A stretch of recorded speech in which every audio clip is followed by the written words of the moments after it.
بسم الله الرحمن الرحيم. الحمد لله رب العالمين، حمدا كثيرا طيبا مباركا فيه كما يحب ربنا ويرضى. فلله الحمد رب السماوات ورب الأرض رب العالمين، وله الكبرياء في السماوات والأرض وهو العزيز الحكيم. اللهم صل على محمد وآل محمد.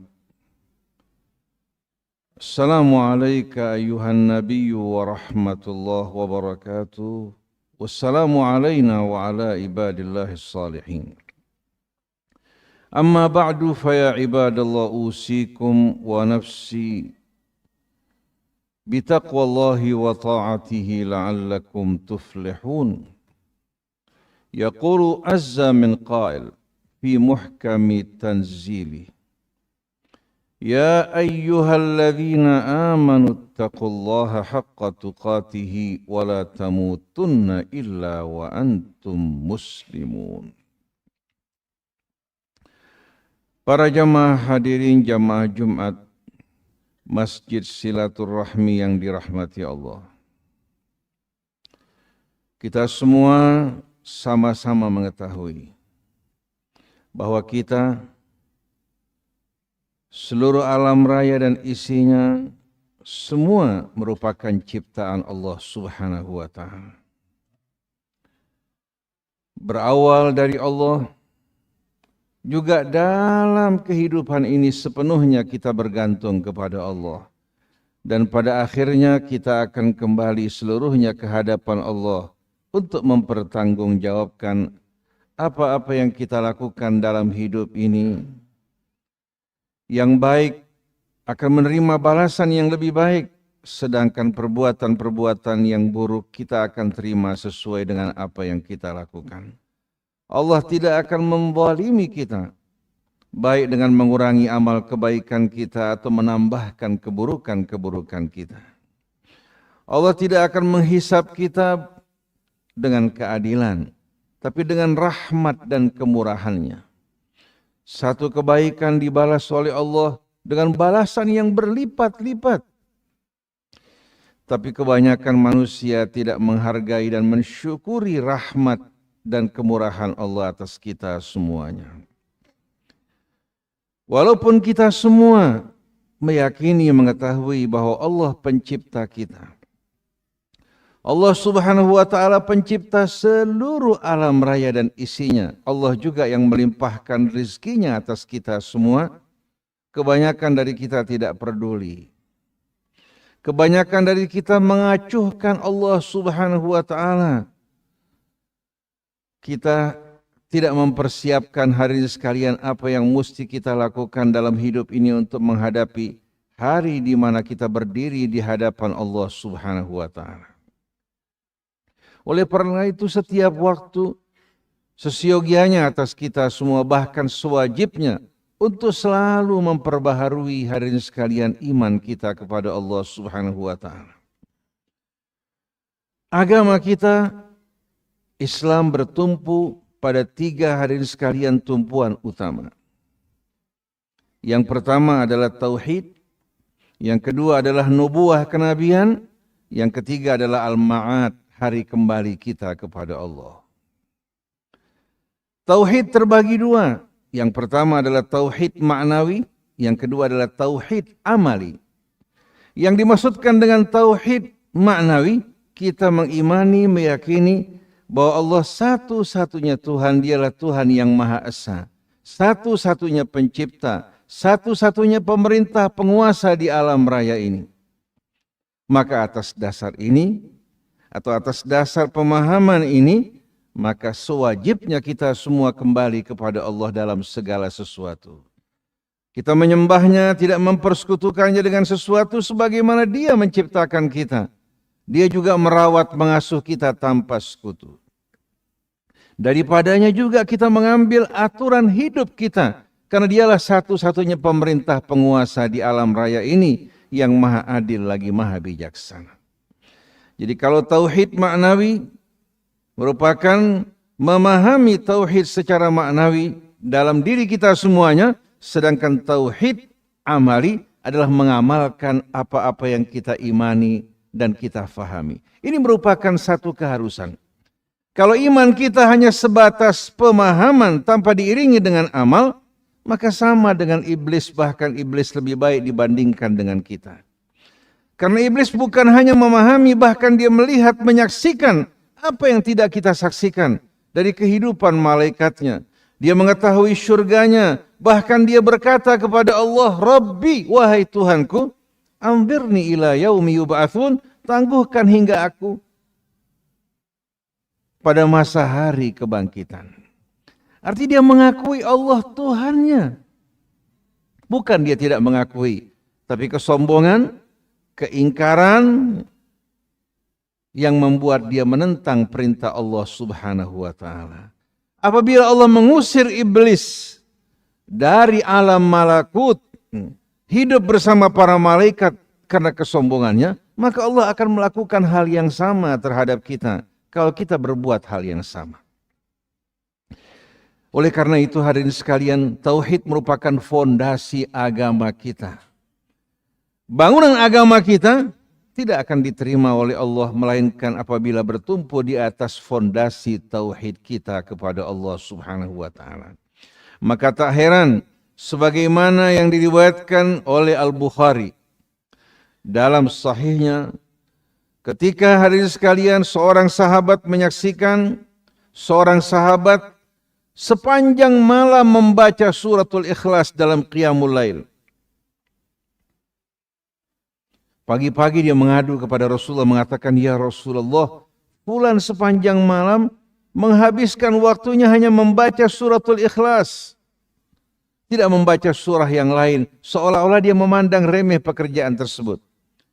Nabi berkata kepada orang tersebut, walladzi nafsi biyadih, demi yang jiwaku di tangannya, innaha la ta'dilu thulutsal Qur'an, sesungguhnya suratul Ikhlas ini sama dengan sepertiga Al-Quran. Karena dia merupakan fondasi agama kita. Tidak akan diterima semua amal ibadah kita, melainkan yang kita lakukan dalam penuh keikhlasan, pengabdian yang murni kepada Allah. Ala lillahi dinul khalis. Dan pengabdian semacam ini yang dapat menyatukan hati kita jauh dari kesombongan, dari kefanatikan, kebanggaan. Tapi semua kita lakukan semata-mata dengan penuh ketulusan, keislaman kepada Allah yang murni. Tidak akan ada lagi orang yang saling membanggakan dirinya maupun kelompoknya karena ibadahnya semata-mata untuk Allah, bukan untuk kelompok maupun golongan. Wa ma umiru illa liya'budullaha mukhlishina lahud-dina hunafa wa yuqimus shalah wa yu'tuz zakah wa dzalika dinul qayyimah. Sedangkan pokok yang kedua adalah kenabian, dengan sendirinya mencakup risalah yang dibawa oleh Nabi kita Muhammad SAW.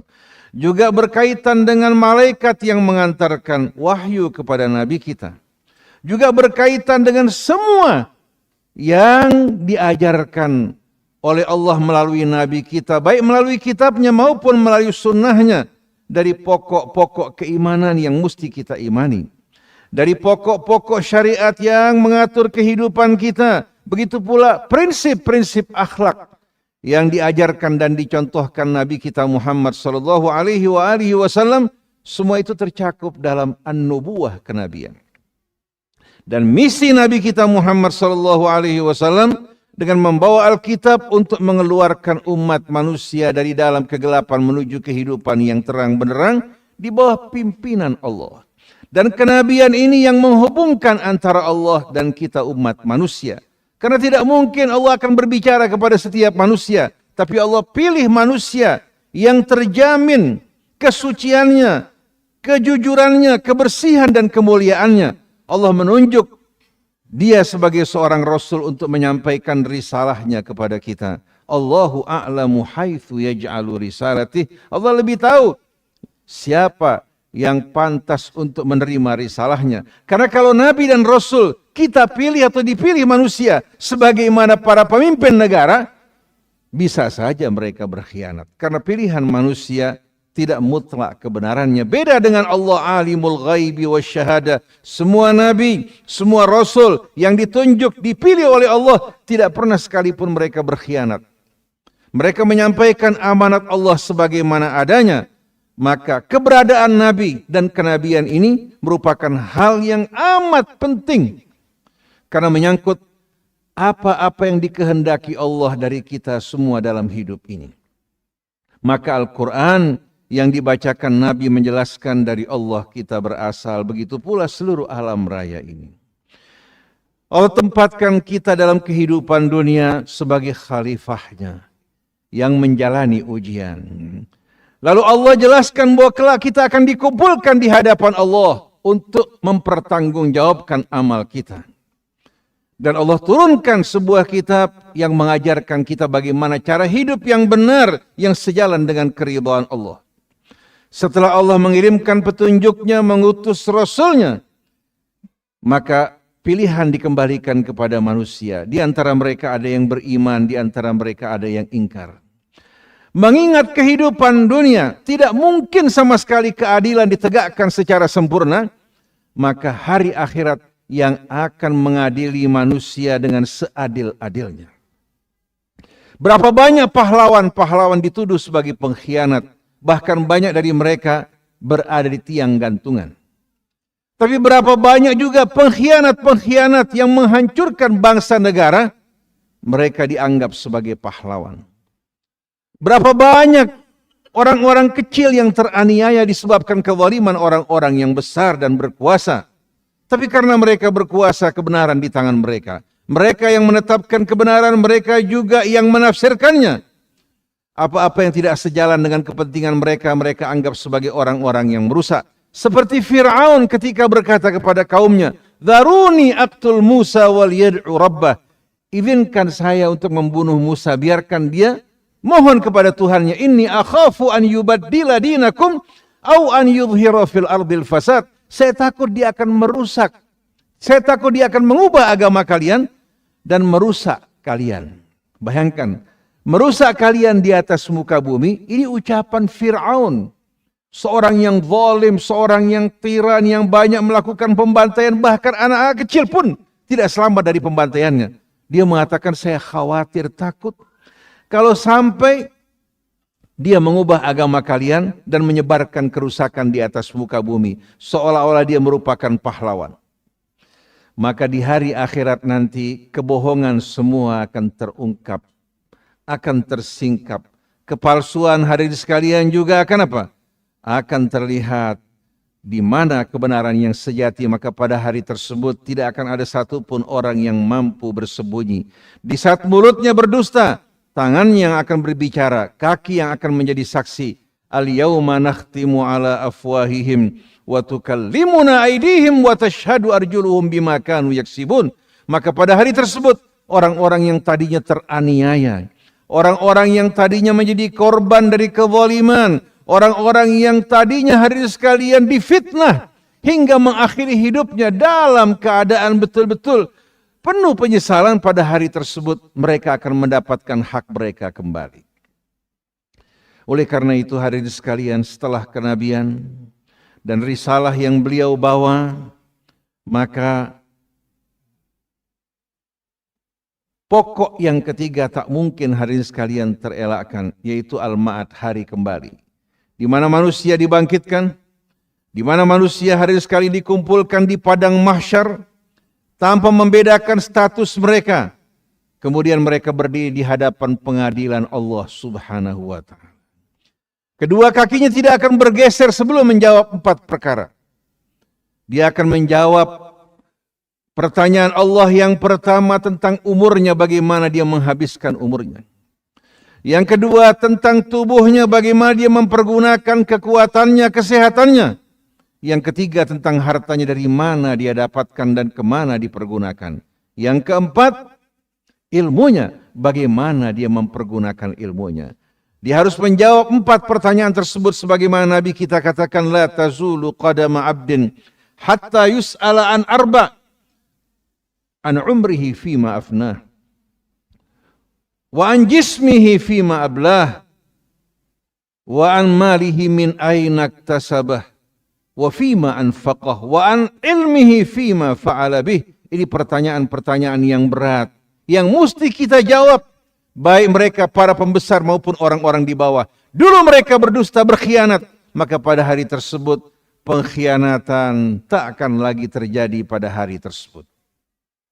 Sebagaimana iman, hadirin sekalian, kepada keesaan Allah yang dinamakan tauhid terbagi dua, ada ma'nawi, ada amali.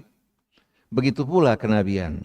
Tidak cukup hanya kita percaya kepada Nabi kita, kepada Al-Quran yang diturunkan, kepada syariat yang beliau bawa. Kepercayaan tanpa diiringi dengan amal tidak memiliki nilai di sisi Allah Subhanahu wa Ta'ala. Maka orang yang beriman kepada Allah sebagai Tuhan yang Maha Esa, yang menjadi tujuan hidupnya hanyalah Allah. Siapa yang beriman kepada Muhammad Rasulullah Sallallahu Alaihi Wasallam yang membawa risalah dari Allah, maka pedoman hidup yang akan menjadi pegangannya adalah risalah yang datang dari Allah yang disampaikan melalui nabinya. Tidak mungkin dia akan memilih jalan hidup yang lain. Kalau tidak, antara ucapannya dan hatinya serta perbuatannya tidak selaras. Allah mengutus nabinya bukan untuk bermain-main dan sia-sia, tapi Allah mengutus nabinya dan rasulnya di tengah-tengah kita untuk menunjukkan jalan hidup kita. Tapi apa yang datang dari Allah kita buang, kita gantikan dengan yang lain. Bagaimana mungkin kita akan selamat di hari akhir nanti? Begitu pula berkaitan dengan iman kepada hari kembali. Bersifat ma'nawi dan amali. Kalau betul-betul kita beriman kepada hari akhir, yakin, niscaya hadirin sekalian kita akan beramal sesuai dengan keyakinan kita. Kita tidak akan berkata, berbicara, bersikap, berbuat, atau berjalan, melainkan kita akan bertanya terlebih dahulu apakah ini diridhai Allah atau tidak. Kalau tidak, mana mungkin orang yang beriman kepada Allah hari akhirat atau melakukan. Sedangkan mereka-mereka yang melakukannya, yang menerjang larangan-larangan Allah, mereka bukan orang-orang yang beriman kepada Allah dan hari akhir. Tak berbeda dengan iblis yang dengan sombong mengatakan ketika ditanya oleh Allah, kenapa engkau menolak untuk sujud kepada apa yang aku perintahkan? Dengan sombong dia mengatakan, ana khairun minhu khalaqtani min narin wa khalaqtahu min tin. Kita sebagai manusia apakah patut sombong di hadapan Tuhan kita? Ibrahim ketika diperintahkan meninggalkan istri dan anaknya tanpa ragu-ragu dilakukan. Itulah keimanan. Ketika diperintahkan menyembelih putranya tanpa ragu-ragu baik dia maupun anaknya, menerima dengan penuh kepasrahan karena dirinya adalah milik Allah. Kapan Allah meminta, sewajibnya seorang hamba untuk memenuhi permintaan Allah. Ternyata semua itu hanya ujian untuk menguji siapa yang lebih kita cintai dalam hidup ini. Allah yang memberikan kita semua ini, apakah kita menyembah makhluk-makhluk, benda-benda yang serupa dengan kita yang diciptakan Allah Subhanahu wa Ta'ala? Para jamaah hadirin yang dimuliakan Allah, hidup ini bukanlah permainan. Hidup ini merupakan tanggung jawab dan amanat yang kelak kita akan pertanggungjawabkan di hadapan Allah. Langit, bumi, gunung semuanya menolak untuk menerima kehidupan berstatus amanat. Mereka lebih suka dikendalikan oleh Allah tanpa diminta pertanggungjawabannya. Sedangkan kita manusia diberikan pilihan. Maka mari hari ini sekali kita mencontoh makhluk-makhluk di alam raya. Matahari yang tunduk kepada Allah, bintang-bintang, begitu pula bumi yang melakukan rotasi tepat waktu, tidak pernah terlambat atau lebih cepat. Siang dan malam silih berganti dikendalikan Allah. Nah, kita dengan pilihan kita, mari kita tunduk kepada Allah, mengikuti petunjuknya, dan akhir yang kita akan terima adalah keselamatan, kebahagiaan yang kekal dan abadi. Sebentar lagi tidak lama kita akan tinggalkan dunia ini. Barakallahu li wa lakum fil Qur'anil azim wa nafa'ani bima fihi minal ayati wa dzikril hakim wa taqabbala minni wa minkum tilawatahu innahu huwas samiul alim. Wa aqulu qawli hadza wa astaghfirullaha li wa lakum wastaghfiruh innahu huwal ghafurur rahim.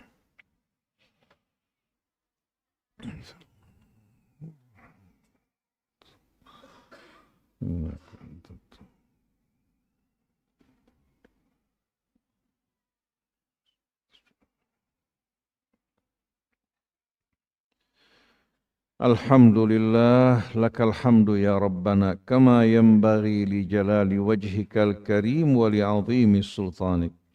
Subhanaka la nuhsi thana'an alayka anta kama athnaita ala nafsik. Subhanaka ma arafnaka haqqa ma'rifatik. Subhanaka ma qadarnaka haqqa qadrik. Subhanaka wa bihamdik. ونستغفرك ونتوب إليك ونؤمن بك ونتوكل عليك ولا حول ولا قوة إلا بالله العلي العظيم.